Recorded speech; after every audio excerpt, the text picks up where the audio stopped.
د بنګ مسافري درېیمه برخه.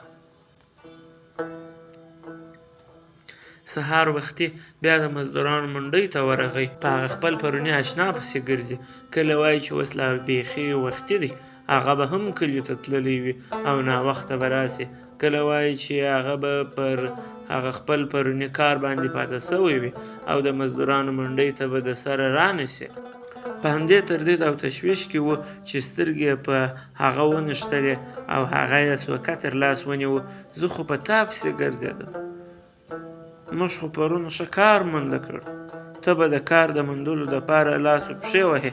داسې نه ده چې بډایان به په تا پسې راځي او زارۍ به درته کوي، بلکې ته به په بډایانو پسې ځغلې او ځان ته به کار پیدا کوې لکه چې پرون ما وکړل. اوس خو د مني موسم دی، زموږ او ستاسې مزدورانو ډلې دې سیمې ته راشوه کېږي او زموږ او ستاسې په شان په خواریو او مزدوریو پسې ګرځي. بنګ خپله کیسه ورته وکړه. د ده ملګري د دې خبرې په اورېدو چې پرون یې په لپو لپو وڅکې خوړلي دي او ژبه یې پرې تڼاکې سوې ده، د خولې لاړې یې دا ډول تېرې کړې چې غړه چې بنګ په خپله واورېد. بیا دوران ورته وویل چې راځه د مزدورانو غوندې ژوند کول در وښیم. ته د مزدورانو او خوارېکښو له ډلې یې، خو داسې څرګندېږي چې ژوند د سوداګرو او بډایانو خلکو په شان کوي، ځکه چې پرون دې 2 غلمینې ډوډۍ په تخر کې نیولې وې او دا ډول دې خوړلې. ته به وایې چې یو لوی زمیندار یې او یا د یو ښه دوکان څښتن. دوی دواړه د مزدورانو له منډۍ نه لرې یو دوکان ته راغلل چې د هغه د دروازې یوه پله پرانیستل سوې وه او بله یې لا نه وه خلاصه سوې. د نورو شیانو په جمله کې په یوه زړه ټوکرۍ کې یو څه توت پراته دي. دا توت په مټې ژړ ښکاره کېږي، یعنې ډېر زاړه توت دي. د هرې دانې ځینې برخې یې له ډېر زوړوالي څخه تورې اوښتې دي. دوی دواړه د یوه غیران دغه توت واخیستل او دوران په خپله لمن کې واچول او بیا یې ده ته وویل چې راځه بیرته د منډۍ مخې ته ورسو او هلته به دا توت هم وخورو او که څوک راغلل چې مزدوران یې په کار وي نو موږ به ورته حاضر یو. د توتانو د خوړلو په وخت کې دوران بنګ ته وویل چې ته خو په دې ښار کې بیخي نابلده غوندې ښکارې. دلته په 4 خواو کې د مزدورانو دغه ډول ځایونه شته چې هلته دوی د کار د موندلو لپاره سره راغونډېږي. نو ښه دا ده چې زه او ته ژر ژر دغه توت وخورو او لومړی تر هغه چې لمر راپورته کېږي موږ هغې بلې خواته به ورسو او هلته به د یو څو دقیقو دپاره انتظار وباسو. که مو هلته هم کار پیدا نه کړی سو نو البته 3مې یا 4مې خواته به ورځو. مقصد دا چې یو کار د ځان لپاره پیدا کړو او ورځ راباندې عباسه تېره نه شي. ما پرون 2 خواوې راغوښتې او پلټلې وې او چې دلته راغلم هغه و چې کار مې منده کړ. په دغه وخت کې لمر څرک وواهه. د مزدورانو شور ماشور دی، څوک سوړسک اخي او چا په څادر باندې توتان اچولي دي او 3-4 کسان ورباندې راټول دي او ژر ژر یې خولې ته اچوي. د لمر وړانګې لومړی د دوران په مخ ولګېدې چې دیوال ته یې شا لګولې وه او مخ پر لمر خاته ناست و. د دوران سره بخونه کونډۍ ږیره یې نوره هم پسې سره غوندې کړه. د ږیرې تارونه یې که څه هم له ډېرې مودې راهیسته نه وو پرېمینځلي، وراڼه ور وځلول. په داسې حال کې چې دوران په خپلو سترګو باندې یو لاس چتری کړی و او په بل یې ژر ژر توت خولې ته اچول. بنګ ورځنې پوښتنه وکړه چې ماښام چیرته پرېوځې؟ هر چیرته چې ځې ما هم له ځانه سره بیایې. زه خو تلتک نه لرم، برایې مې ټوله شپه ساړه سوي دي. کوم ځای کې چې ته څملې هغه ګوندې لږ څه تود وي. ما خو تر اوسه پورې تا ته ټول احوال نه دی ویلی، ځکه ما او تا د ډېر وخت خبرو وخت هم نه دی موندلی. زه د صاحب مبارک ځای ته ځم، زما خو ورور هلته دی. زما د دغه ورور پښه په داسې حال کې چې خټې یې کولې ماته سوه، هغه مو ور وتړله. زموږ یو وطندار دی چې هغه له مبارک سره ټول عمر تیر کړی دی. بیا د دغه وطندار زړه را باندې وسو او زما ورور یې هلته بوت څو تعویذونه مو ورته راوړل، څو دمونه مو پرې وکړل، هېڅ اثر یې ونه کړ. ای وروره څه به درته ووایم، ټوله ورځ مزدوري کوم او هغه د دې ښو خلکو قربان یې سم، په خوړو کې راڅخه ځي. تر اوسه مې 8 افغانۍ یوازې پر تعویذو او شکرانو کې ورکړي دي. د هغو د پوښو بیه خو لا ایسته واچوه. څه وکم، د مور زوکړی مې دی. موږ وایو نن به ښه سي او سبا به ښه سي، خو دی له هغسې دی، هېڅ ښه والی نه ترېنه ښکاري.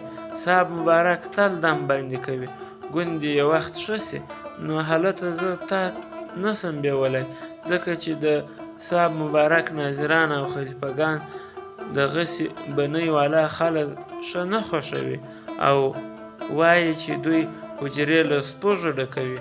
البته که څه در پورې وای بیا دا خبرې دومره نسته. بانک د همدردۍ او تاسف په توګه سر وښوراوه او تر شونډانو لاندې یې د هغه د ژر صحت دپاره غوښتنه وکړه. بیا دوران ورته وویل چې وروره درځه، ناوخته سو، ګمان نه کوم چې په دې خوا کې دې نن څوک مزدوري مونده کړي. درځه هغه بلې خواته، هلته ګوندې د ګمرک د خلکو او یا خو د وړیو د کارخانې والاو څوک په کار وي. دواړه په بیړه له هغه ځایه سره را رهي سول او ځانونه یې د مطلب ځای ته ورسول او بې له دې چې کښېني سره ودرېدل. د دوی دواړو سترګې هغه څوک چې لږ ښوی او پاک کالي یې اغوستي وي تعقیبوي او په خورا چمتووالي سره د هغه خواته ګوري.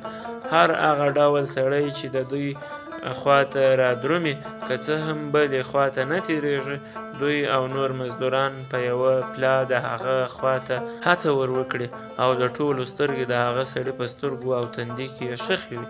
نابلده خلک خو د دې ډول حرکاتو په مقصد ښه پوه نه وي او ګمان کوي چې مزدوران د دوی د وهلو او پر دوی باندې د حملې لپاره ورځي او خورا ځینې وبېرېږي. وروسته له څو دقیقو یو هلکی چې د چپړاسي دریشي یې اغوستې وه راښکاره سو. هغه لا لږ څه لرې و چې ویې ویل: هلکو مزدورانو، نن ستاسو طالع راویښې سوي دي. فابریکې 45 کسانو مزدورانو ته د خپلو وړیو د مینځلو لپاره ضرورت لري. یو تر بل پیش دستي مه کوئ.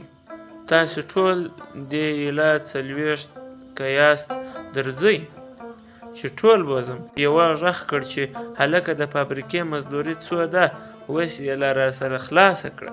چپړاسي وویل: دا زما په اختیار کې نه ده، هر څه چې مدیر صاحب وویل هغه صحیح ده. بانک په زړه کې خورا خوشحالي احساسوي او فکر کوي چې ګوندې دا کار به د ډېرو ورځو دپاره وي.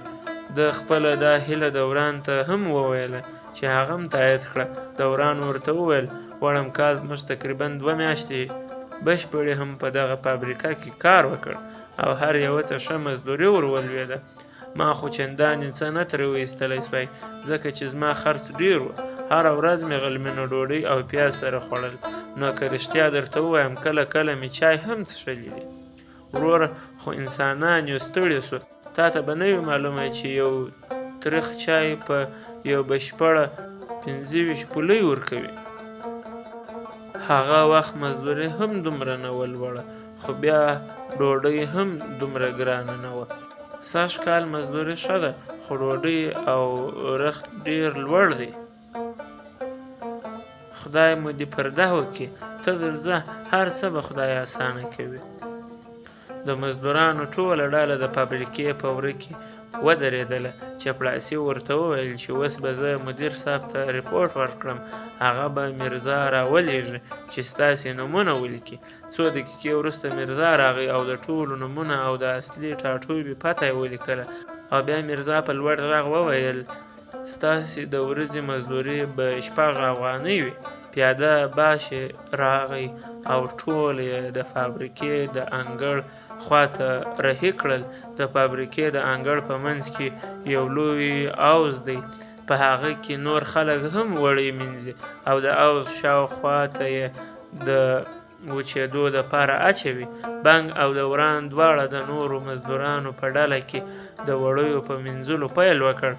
د باشیان هرې خواته ګرځي، کوچنۍ لښتې یې په لاس کې دي، هر څو قدمونه چې واخلي وایي هلئ خیر یوسئ، لاس وښوروئ، ډوډۍ حلاله کړئ، هلئ. د ده بخشیانو غوږونه خورا درانه سوي دي، علت یې همدا دی چې دوی تر مازدیګره پورې همدغه هلئ ځرسئ نارې وهي. په تېره بیا چې رئیس او معاون راغلی وي او په خپل دفتر کې ناست وي، نو د ده بخشیان غلبلې تر پخوا هم ډېرې سي. مازدیګر خو د ټولو غاړې بوږې وي. بانک دوران ته ووایي کاشکې یوه پلا مو دننه فابریکه لیدلی وای چې څه شی دی. غږ خو یې غوږونه کشوي. که په خپله ماشینان مو لا لیدلي وای عجب ښه خوند به یې کړی وای. په دې وخت کې دننه په ماشینخانه کې او د باندې په انګړ کې یو ځوږ جوړ سو او خورا برو جوړ سو.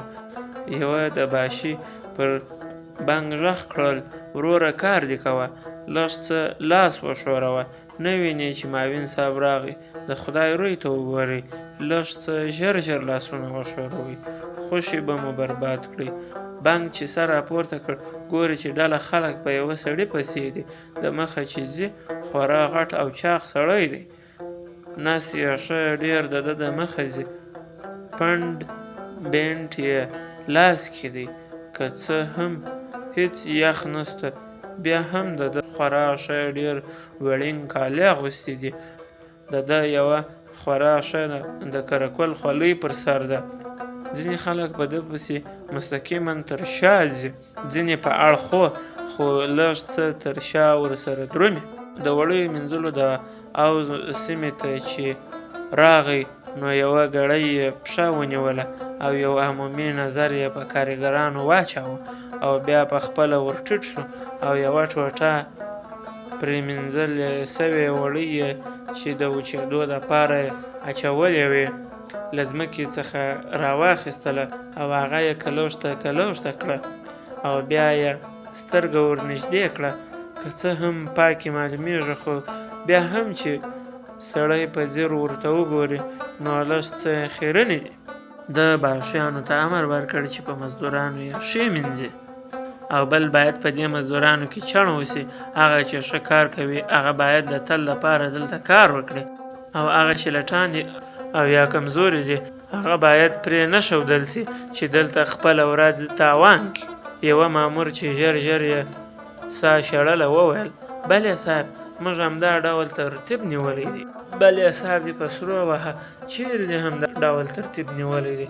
هغه سپین سرې ښځې نه وینې او په خوا کې هغه سپین ږیرې نه ګورې؟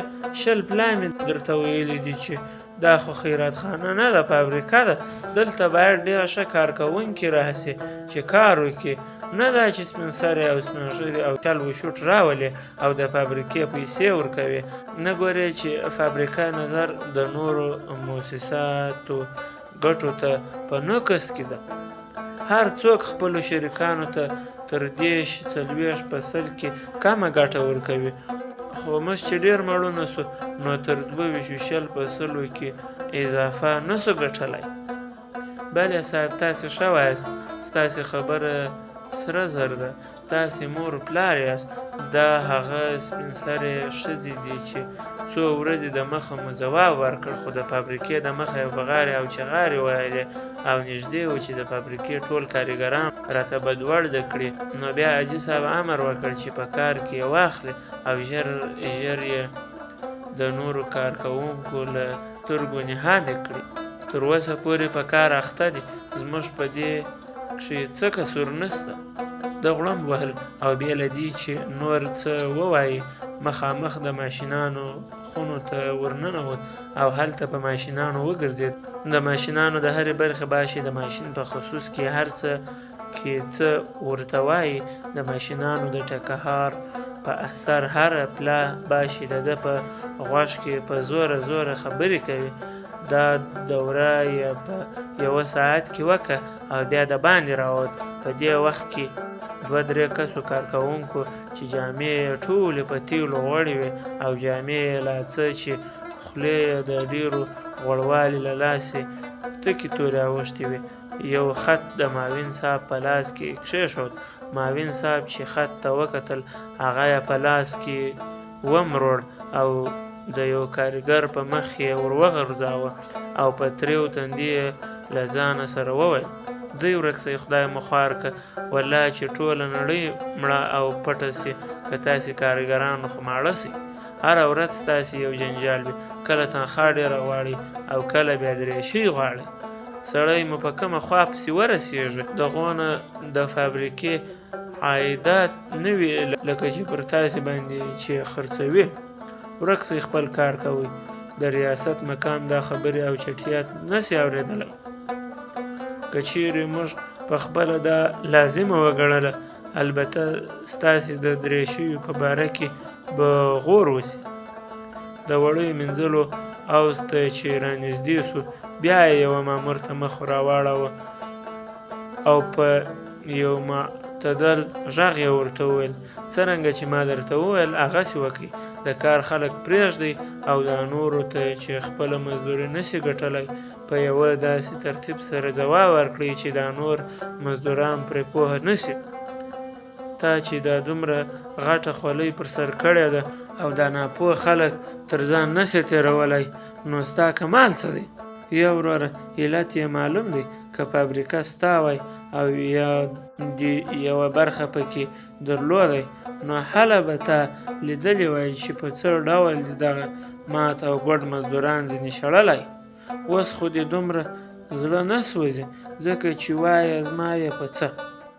یو ساعت وروسته یې د غرمې توپ وویشت او ټول مزدوران د ډوډۍ خوړو په نامه له کاره څخه راووتل، خو ډېر یې په لمانځه پسې ولاړ ول او څوک هم سیوري او ځینې له لمر ته وغځېدل. ځینو ګوله ډوډۍ له خپلو ملاو څخه راخلاصه کړه او د اوبو د ویالې په غاړه یې په خوړلو پیل وکړ. بنګ دوران ته وویل چې راځه نوکې ډوډۍ رانیسو او ژر ژر یې وخورو، بیا به دننه ماشینانو ته ورسو چې هغه وګورو او هم یې کارکوونکي ووینو چې دا لا څه ډول خلک دي. دوی دواړه له فابریکې څخه راووتل او وروسته تر تلاشي ورکولو یې په بیړه یو څه مړۍ رانیوله او هم یې څه پیاز ورسره واخیستل. دا ځکه چې دوی دواړه خوښ وو چې نن بېکاره نه سول پاتې او کار یې منده کړ. په داسې حال کې چې هر یوه خپله ډوډۍ په تخر کې نیولې وه او پیاز یې په لاس کې و خوړلی یې، د ماشینانو خواته راغلل. لومړی یو چا راوګرځول چې دننه د ماشینانو ځای ته مه ځئ، خو دوران ورته نارې وکړې چې دغه ملګری مې تر اوسه پورې دغه شیان نه دي لیدلي، باید ویې ګوري. هغه تندی تریو کړ او ورته یې وویل: ځئ ننوځئ، خو ژر بیرته راووځئ، ځکه که د ماشینانو مدیر ولیدلاست یقینا به مو ډېر وډبوي. دننه ګوري چې ماشین کارانو شنه شنه بالاپوشونه اغوستي دي، 15 یا 20 کسه سره ناست دي او ډوډۍ خوري. د چایو چاینکې هم ورته پرتې دي او هر څوک په خپله پیاله یا ګیلاس کې چای ورته وي او له ډوډۍ سره یې خوري. د ډوډۍ په وخت کې هم خورا تودې خبرې سره کوي. ځینې قسمونه خوري چې که بیا کار راباندې وکړي او ځینې وایي چې هر څو چې په قهر سي هم والله درېشي خو به رانوې کوي. څوک خاندي، څوک متاثره دي.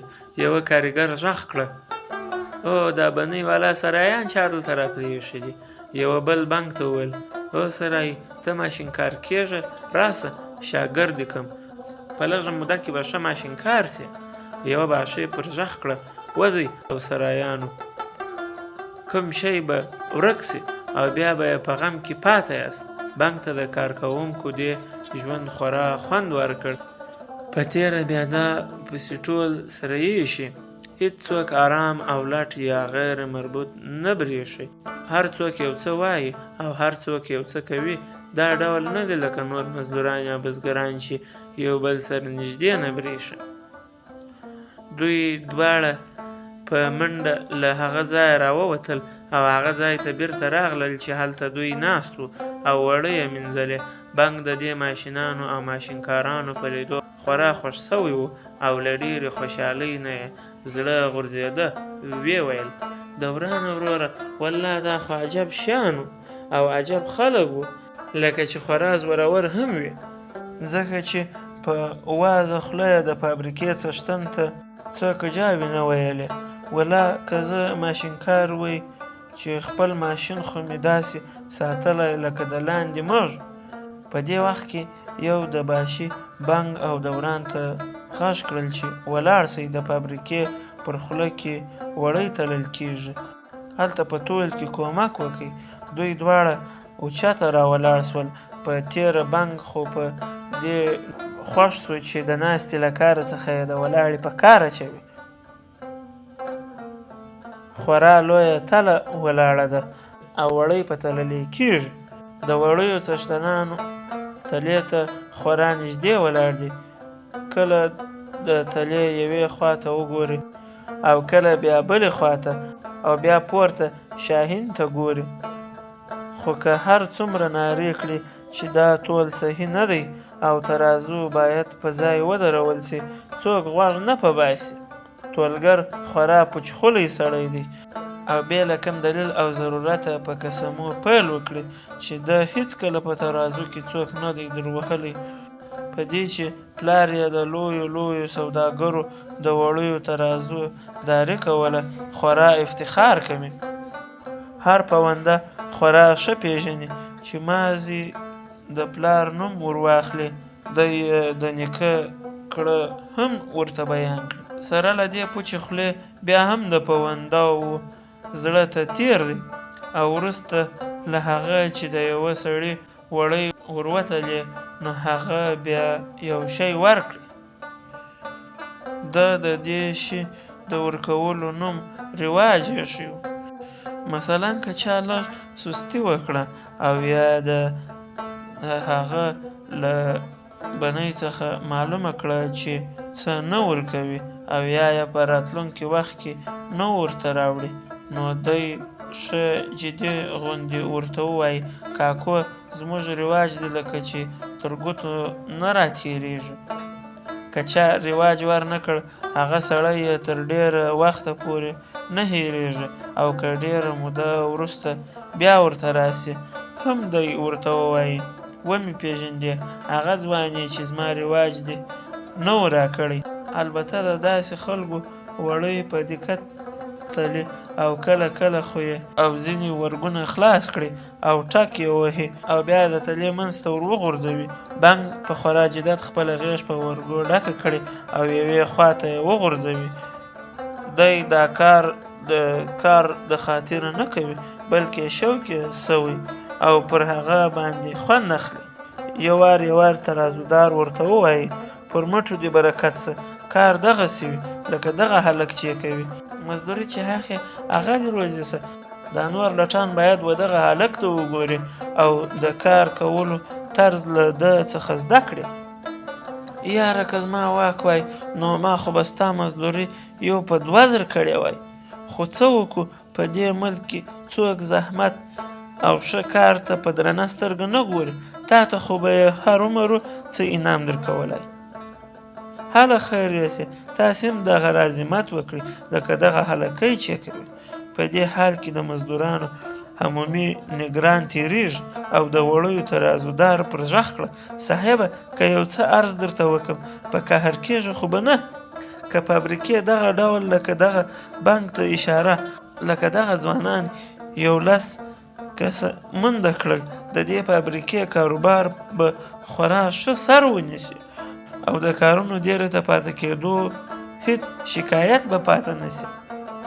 نګران بنګ ته وکتل اهو نو دی به ولې زورور او ښه کار نه کوي، خو نوی ژړکی زه چې د ده پر حال وم غرونه مې راوړل، زه به یې سفارش وکم چې یو ښه کار په دې ځای کې ورته ورکړي. رښتیا ده چې فابریکه خو دغسې مزدورانو ته چې د مټو زور یې ډېر وي خورا احتیاج لري او هغوی باید په هره توګه چې وي لاسته راوړل سي. دوران د خپل ملګري بنګ په دې حرکت خورا خواشینی سو او هغه یې د ده د ناپوهۍ علامه وبلله. دوران ورته وویل هلکه خورا ژر ډېر باټ اخلي، که دې څوک ډېر وستایي ځان تر پاڼ وغورځوې څه ځان خو دې نه دی در باندې بار چې دا دومره په صداقت او د زړه له اخلاصه ښورې او کار کوي، څه ګټه درته لري؟ او څوک به درته ووایي چې ها تا ښه کار کړی دی، نو ولې خوشې چټي په چټي د ځان قوت ضایع کوې او د خلکو دپاره درانده پیټې وړې؟ تا دلته کارکوونکي په نس ماړه لیدلي دي؟ خو هر څه چې ګټي هغه نور ځینې څټي. دوی ته دومره ورکوي چې نه پرې مري او نه پرې پای. یوه ګړۍ وروسته یې بیا وویل پروس ښکال موږ دلته کار کاوه او د وړیو خورا لوی لوی ورې مو یوې بلې خواته اړول. زما یو بل ملګری و چې هغه هم خورا غوښتلی او راستمن سړی و. د هغه خوراکي اوږه وختله او خورا ډېر په تکلیف او زحمت کې و. نه یې غیران وګاټه او نه یې کثیره. خوارکی بیرته کور ته پر پښو تش لاسونه د پوندو له کډو سره ولاړل. زما په خپله لاس او مړوند وخوړ او په خورا ډېرو ماجتونو او ښو خلکو وګرځېدم چې رادم یې کړي. په پای کې یوه پنډي په څه خواریو بیرته کړپ سره راواچاوه او په کرار کرار ښه شوم. له هغه راهیسې مې تر زړه ایستلې ده چې بیا چېرته داسې قدم نه اخلم چې ځان وځوروم. یو بل مزدور پر راغږ کړه څو سره زرغونه راکوي چې داسې زورور کارونه وکړو. دا مزدوري چې راکوي دا خو په مټې زموږ د نس دپاره پوره ډوډۍ نه کېږي. خو که خدای دې نه که کوم ځای مو عیبي سي نو څوک به مو اوښکې راپاکې کړي؟ دا د فابریکې خاوندان یا ما لیدلي دي. دوی ته د مزدور مرګ او ژوند د یوې یکۍ غوندې اهمیت نه لري.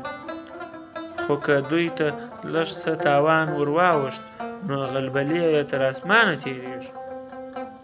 د دې ټول کار په وخت کې د بنګ په فکر او خیال کې د ماشینانو او نورو تخنیکي مزدورانو شنې او غوړچینې کورتۍ له نظره دورې دورې ګرځېدې او دوی یې خورا ښه خوښ سوي وو. په تېره بیا د دوی فعال ژوند ده ته خورا خوند ورکړی و. د ورانه وروره راځه چې دواړه په یو چل ځانونه په هغو مزدورانو کې سیحه کړو کوم چې د ماشینانو کار کوي. دا خو دومره ګرانه خبره نه برېښي. که دې رښتیا زړه ورته سوی وي نو زه به زموږ وطندار ته چې دالته لږ څه اعتبار لري ووایم او هغه ګوندې مرسته در سره وکړي او په دغه ځای کې دې ورګډ کړي. ماښام دواړه هغه ځای ته ولاړه چیرې چې د دوران ورور پروت و. یوه له خلیفه ګانو څخه پوښتنه وکړه دغه بل دې څوک راوستی، اخلاصمند دی که یا؟ هغه ورته وویل چې دا زموږ د سیمې هلک دی او نن یې زما سره یو ځای کار کاوه. څه شی نه لري چې په لنګر کې یې واچوي؟ خلیفه ورته وویل خدای دې خوار کړه، رښتیا چې ښه یې ویلي دي. مږک په غار نسو ننوتلی، د جارو هم ځان پورې وتاړه. دا غواړي چې سبا دې ورور هم در وباسم؟ زمانه خرابه سوې ده. پخوا به خلکو ټوله ورځ مزدوري کوله او یا هره لوبه چې یې کوله یو 15 پیسې به یې د دربار په لنګر کې اچولې.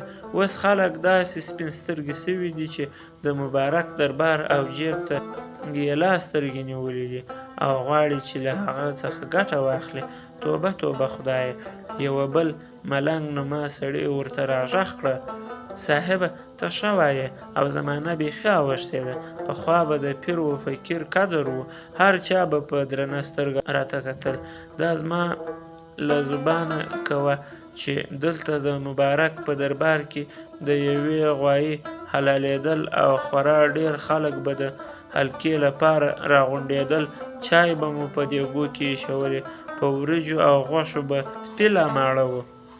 او خو اوس نیولې دي که یو چا ته د مرستې دپاره ووایو هغوی په پوزه کې ځواب راکړي. دا لا څه کوي چې ځینې خو لا د خلکو لوږه بربنډه والی او بیکارۍ له موږ څخه انګیري او موږ ته د لټانو د جوړولو فابریکه وایي او داسې فکر کوي چې دا خلک موږ له کاره ایستلي دي او زموږ د دوی په غوښو ګزاره ده. توبه خدایه ستا له قهره مو وساتي. دوران او بنګ سبا سهار په سپېدو کې له هغه ځایه څخه راولاړ سول او مخ په کار راغلل. دلته مزدوران خړ لمانځه مهال لا په کار پیل کوي. دوی دواړه په کار بوخت سول. دوران په خپل وطندار پسې ګوري او هرې خوا ته څار کوي چې که یې په سترګو سو نو سمدلاسه به د بنګ په خصوص کې ورسره خبرې وکړي. په دغه حال کې هغه ولید او سمدلاسه ورغی او په مینه یې روغبړ ورسره وکړ او بیا یې په ډېره وجز او احترام ورته وویل: دلته زموږ ستاسو د سیمې یو هلک دی، خورا ښه پیاوړی او په توره غوښه پټ هلک دی. د ده ډېر زړه غواړي چې د ماشینکارانو د شاګردانو په ډله کې شامل سي او په هغه شک کې یو څه زده کړي. او هغه خپل تندی په خپلو دواړو ګوتو کې ونیو او وروسته له یو څه چرت وهلو نه یې ورته وویل: دا خو بیخي ناولده هلکی ښکاري، خو سره له هغه به زه ورته کوشش وکړم، خو په یوه شرط، هغه دا چې وطنداري دې هم په یو منځ کې وي، خو یو څه شیریني به راکوي، ځکه چې زه په نورو خپړې لګوم او یوازې زما په واک کې نه ده. د بنګ ساه په دې وخت کې لنډه لنډه کېدله او په خورا بې صبرۍ یې د ده هوکې ته انتظار درلود او ورته وویل: شیریني به درکړو، خو دومره چې زموږ له وسه کېږي. مثلا څومره شیریني؟ هغه ورته وویل: د 2 هفتو تنخواه یا د 1 هفتې. زورور هلک او بل دا چې د دې وطندار له وطندارۍ هم نسم اوښتلی، ځکه چې په وطن کې هر سهار کور وینم او هر ماښام یې اور. ښه دی، ته غرمه له ما څخه اول واخله، ګوندې یو څه مې کړي وي. زما کوټه هغه مخامخ ده. د بنګ له شو تعلقو هغه سړی د 10 بجو په شاوخوا کې یو سړی ورته راواستاوه او بنګ یې هلته وروست او سمدلاسه په دې خبر سو چې دی د یوه ماشینکار په زیردستۍ منل سوی. بنګ له ډېرې خوشحالۍ ګوتې ترنګولې او په بیړه یوه میرزا ته ورغی چې د ماشینونو په شک کې د شمول دپاره یو درخواست ولیکي. هغه د دې کار د کولو اجرت یو غیران ځینې وغوښت. یو بل سړي بنګ ته وویل: ډېر لوړې طالع دي، که څه هم د ماشینکار زیر دستان تنخواه لږه لري، خو تل یې لري. ستا مزدوري به هره ورځ نه بلکې هره میاشت درکوي. که ته نسې غیر حاضر نو څوک تا نه غیر حاضروي او نه دا درته وایي درځه نن کار نه لرو. هغه ماشینکار چې بنګ یې زیر دست سو خورا جګ او د 10 کالو په شاوخوا کې یو زلمی دی. ښکلی دی خو په مخ کې یې وینه نه ښکاري، یعنې ژړبخون غوندې ښکاري. لوړه پزه یې ده او پراخ تندی لري. سترګې یې زرزې دي، په کیڼ بارخو باندې یې د ټپ نښه ده، خورا اوچته غوندې ښکاري. بنګ د مقرراتو سره سم د اجرایي له دفتر څخه د ماشینکار په نامه یوه روکه وروړه چې هغه یې ورښکاره کړه. نو هغه په داسې حال کې چې پر وږو یې ټپاوه ورته وویل: ښه راغلی، هیله ده چې یو وخت ښه میخانیک سې. په دې وخت کې د څو نورو ماشینکارانو شاګردان هم راغلل او په ځیر ځیر یې بنګ ته کتل. یوه ورځنې پوښتنه وکړه چې آیا کله دې ماشین لیدلی دی او که یا؟ هغه هم ورته سر وښوراوه او هم یې په ژبه ورته وویل یا. یوه شاګرد و بل ته وویل: بڼه خو یې د زمري ده، که زړه یې هم د زمري و نو خورا به ښه وي. بنګ ولیدل چې نن بیا کارکوونکي کښته پورته کېږي او ټول نا ارامه غوندې برېښي. د ده خلیفه د یو بل سره خواله کوي او تر ډېرو پورې یې ورسره خبرې وکړې. د دوی خبرې د ماشینانو په درب و دروب کې نه بنګ اورېدلی سي او نه یې بل څوک. نه څوک د دوی د خبرو اورېدلو کوشش کوي. د غرمې په 12 بجو چې خلک د ډوډۍ دپاره رخصت سول نو بنګ له خپل خلیفه څخه اجازه واخیستله او د باندې د دوران د لیدلو لپاره راووت. بیا دی او دوران دواړه د باندې سره ولاړ ول او بنګ هیڅ داسې لفظ نسو موندلی چې په هغه د دوران ته د دې کومک په مقابل کې کور ودانۍ ووایي. صرف دونه یې ورته وویل ملګری زه خو دې رانیولم، خدای دې عمر راکړي چې دا ښه دې در وګرځوم. بیا یې ورته وویل نن غرمه زما میلمه یې او زما د نوي کار په مناسبت غواړم چې لنده ډوډۍ در باندې وخورم. په خپله هم زړه خوږی سوی یم.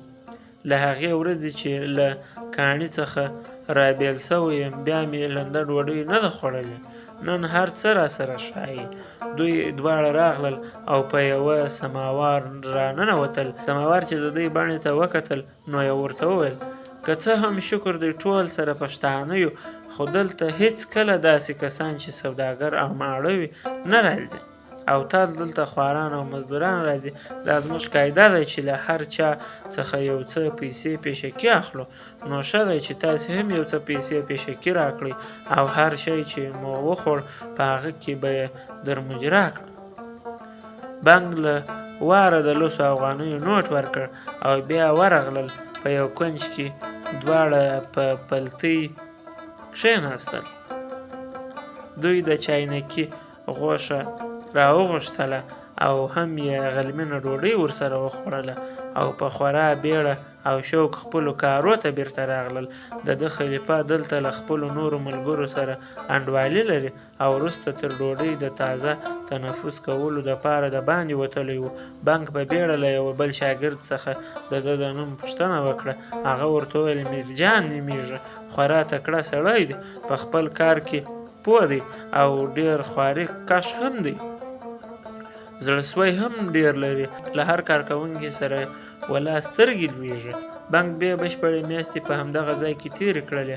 خورا رغدې سوی دی. له 115 شپو راایسته له یوه میرزا څخه سبق هم لولي. دی خورا ځیرک دی او سبق یې ښه زده کېږي او هم یې بیا پخپله ښه زده کوي.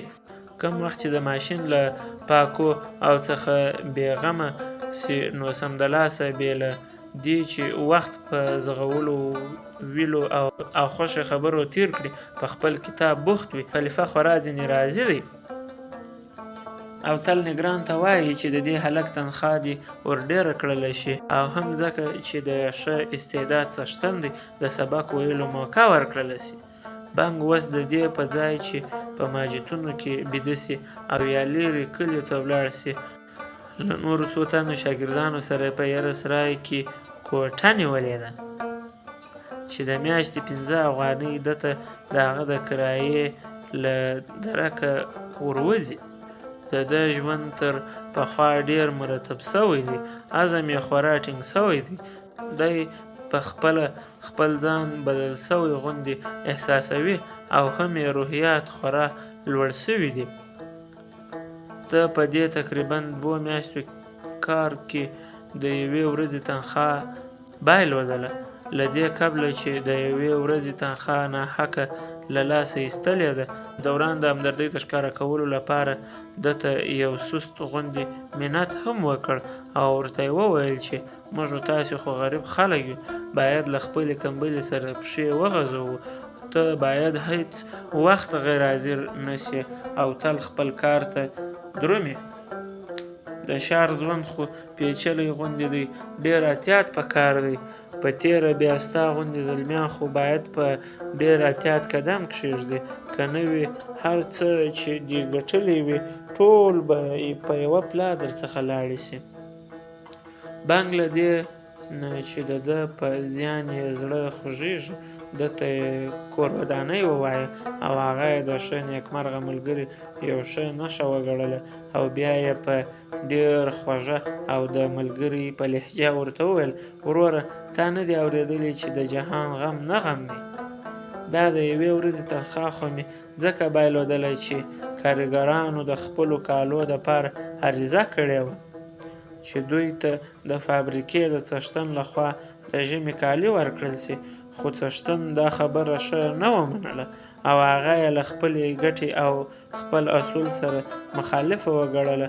بیا ټول کارکوونکي که یې لوی کار په لاس کې و او که کوچنی ټول په یوه پلا له کارخانې څخه راووتل او کار بیخي وچ ودرېد. د فابریکې څښتنانو چې دا وضعیت ولید سمدلاسه وارخطا شول او یو څو کسه یې له موږ څخه ور وغوښتل او بیا د رنګه یې زموږ غوښتنې ومنلې او د ټولو دپاره یې کالي راجوړ کړل چې دغه دي اوس یې ته په خپله وینې. بنګ لږ څه ساه واچوله او وروسته له هغې چې د ماشین په تیلو غوړه خولۍ یې په تندي سمه کړه ویې ویل زما خلیفه خورا تکړه سړی دی، په فیل نه دی بند. په دې معامله کې لوی او لومړی لاس درلود.